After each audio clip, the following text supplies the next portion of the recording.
बार्शी तालुक्यातील उंबरगे येथील शेतकरी संजय संदीपान देशमुख यांनी कांद्याला योग्य भाव न मिळाल्यानं वैतागून आपल्या शेतातील 3 एकर उभा कांदा ट्रॅक्टरनं नांगरून टाकल्याची धक्कादायक घटना समोर आली आहे। देशमुख यांचे गट नंबर 193/2 ब मधील 3 एकर क्षेत्रात कांद्याची लागवड करण्यात आली होती।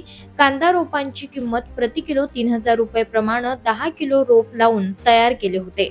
त्यासाठी सुमारे 30,000 रुपयांच्या रोपांचा खर्च झाला असून लागवडीसाठी सुमारे 70,000 रुपये तसेच खत आणि औषधांसाठी 30 ते 40,000 रुपयांपर्यंत खर्च झाल्याचं शेतकरी संजय देशमुख यांनी सांगितलं।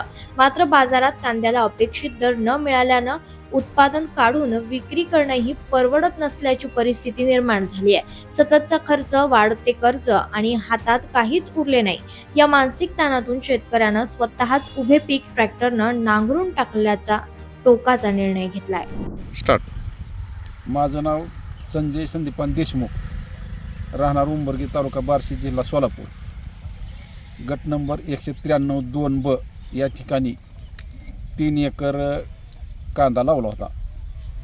सध्या भाव नसल्यामुळं नांगरण चालू आहे, गाडून टाकायला चालू आहे। तर खर्च जर म्हणलं तर बियाचंच 3,000 रुपये किलोप्रमाणे, 1 किलोप्रमाणे असं 10 किलो बिया टाकल्या होत्या, 30,000 रुपये गेले। रोप 1.5 महिना तयार करून पुन्हा लागण केली।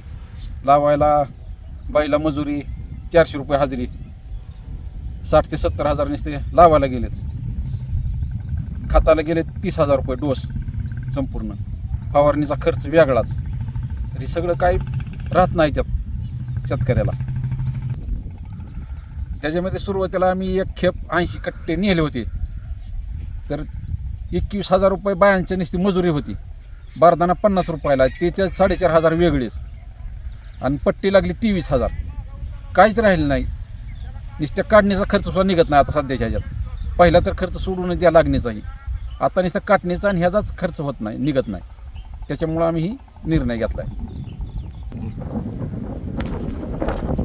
या कारणामुळं आम्ही आता ही संपूर्ण 3 एकर नांगरायला चालू आहे, काढायला चालू आहे। तर आमची आता शासनाला एकच विनंती आहे, अनुदान तर द्या, पण अनुदानाबरोबर कांद्याला हमी भाव दिला पाहिजे, तर शेतकऱ्याला परवडते, नाही तर परवडत नाही काहीच।